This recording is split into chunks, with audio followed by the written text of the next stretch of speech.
Right, so welcome back to a low budget lawn care session with me, Daniel Abbott, lawn expert. Last time we were here, we did a moss treatment and I think we did a weed treatment, but maybe not. I can't remember, it was that long ago. It's getting on for like 5 weeks. I would have liked to have done it sooner, but weather, illness and injury has prevented that. So today we're going to get on with the scarifying.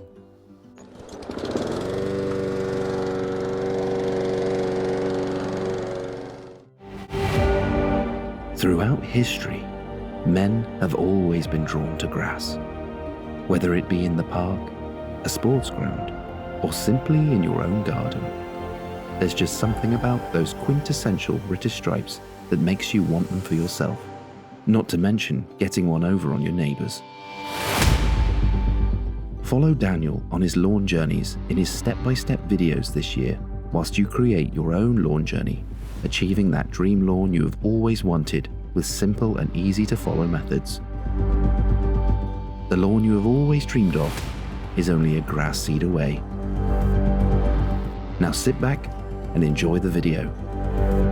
Oh, and one more thing, if you want to subscribe, you know what to do.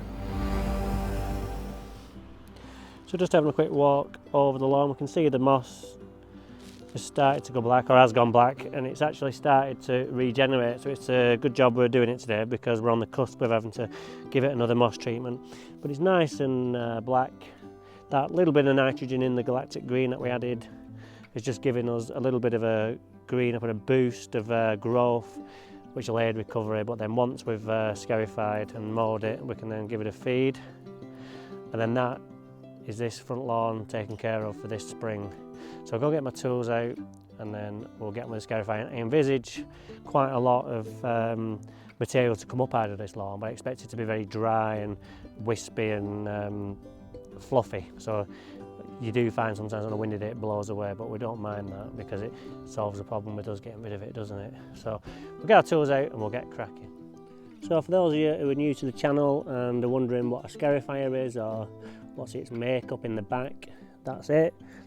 Vertical blades which then cut into the grass, into the soil in the scarifying case and flick up all the thatch out of there, creating new growth by slicing through the original roots and getting rid of twigs and dead insects and everything else that creates thatch. So that's what that is. I'll show you the outside. So this is a machine one, coming in all various shapes and sizes. This is a lightweight one in comparison to some where you can get something like £2,500 and a like metal deck and everything, but they're just too heavy, whereas this has always served me good.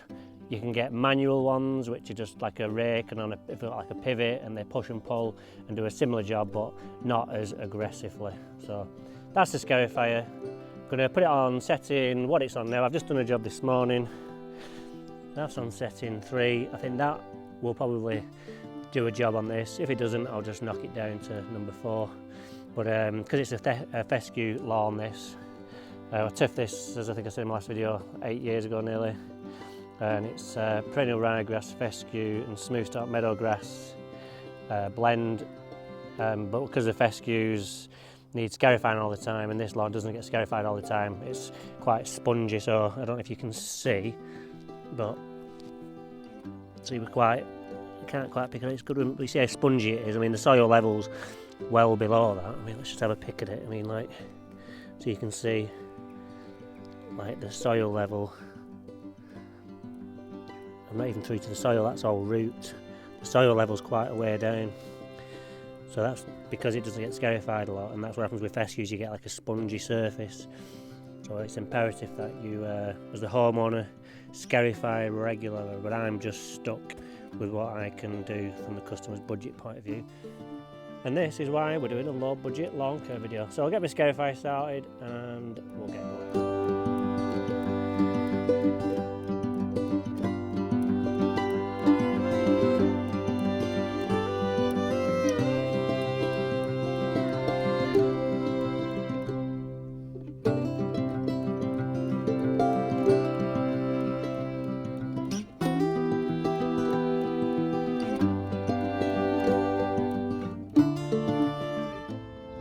Always amazes me how much comes out.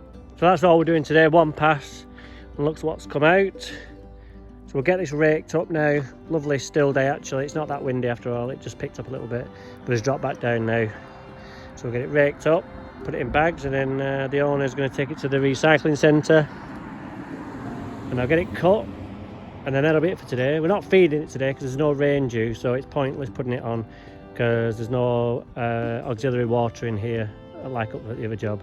It's all reliant on rainfall for this kind of work, so we'll get that timed for a bit of rain. But for now, rake time, and that favourite time of my day where we work on those bins all day.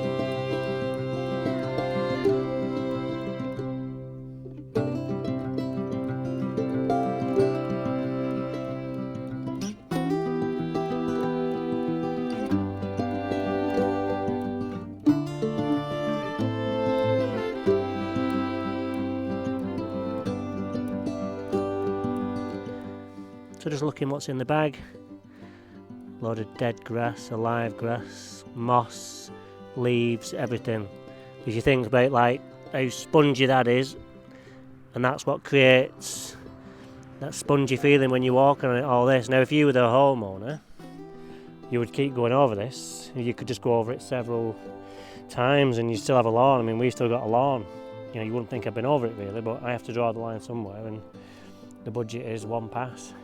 But it still looks smart. All the grasses are standing up on end, so it looks nice and uniform. We've thinned out some of the weed grasses, which is always a good thing. So it's time now to mow. But first of all, a good little tip, just so you don't work backwards.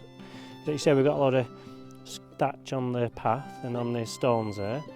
Once we've mown it, we're not going to get a chance to clean it up then by blowing it onto the lawn to be picked up. We'd have to sweep it up and that. So whatever you've got on your path, blow it onto the lawn now, and then it gets mowed up and then you don't have to blow again or sweep up after. Just a nice little bit of wisdom passing on there. So let's get on with the mower. I'm going to go on the hater on number 2. Now I know some of you would ask, why didn't you cut it first like you do sometimes? Because it's that thick, I wouldn't be able to go on at number 2, and I cut it on number 3 last week and it's not really grown, so cutting it on number 3 wouldn't do anything. So I say to go on number 2, it would just not be able to cope with that thick mat that it would have to cut through. Even the rotary would struggle with that. So scarify it first, free it up a little bit, and then the mower will just pass over onto nicely and give us that finished effect that we want. So we'll get on with that, and then it's home time.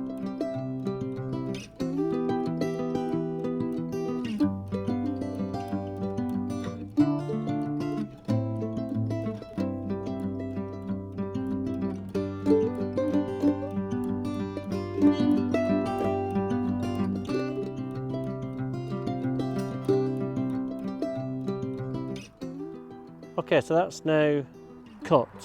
Now why is it important that we remove all that excess top growth? It's because our roller and our height setting is determined by when the roller touches the ground. And if you've got pretty hard surface underneath and your roller's making contact with the soil, just through the grass, if you know what I mean. So you've got your grass there, but your roller's more or less riding on a hard soil level. If you then have a spongy surface and you run that same mower at that same height, you're going to sink in and you're going to create a lower cutting height, so you're going to scalp. So it's important that you get rid of all this. So like next time we come, I can cut it on 2 again, and even maybe drop down to 1 and keep getting rid of all that top growth. Then I can feed it, and then when that new top growth comes through, my level is as low as it can be. And then when I go on with my mower, it's almost touching soil level. We've not got that spongy, whereas if I just left it and fed it, like I've seen many lawn care people do on round here when I've watched them, because they don't carry lawnmowers, they just go on and feed it. If I did that, I'd be starting on like height level number 3 in spring, and then by the end of the summer, you know, because of that sponginess and our mowers dropping down into that thatch layer on number 3, we have to raise the height of the mower. And you know, sometimes you can be on number 5, number 6 before the season's out, and the customer's saying, why is the grass so long? Because we didn't do that initial top growth removal early doors. So that's why we go on and we scalp it. And it comes back, don't worry, especially on a fescue lawn like this, because it just regenerates straight away. and before you know it, this lawn will be back to how it was years ago. So we'll see that in part 3. Right, so that's another one chalked off the list. Like I said before, next job here is to feed, but when you're on a low budget job like here, it's important that you plan with the weather as well, because like I said, with no auxiliary water in here. So I hope you've enjoyed this one. I know it's a short one today, but I've got some big ones coming up. So until then, take care and be good.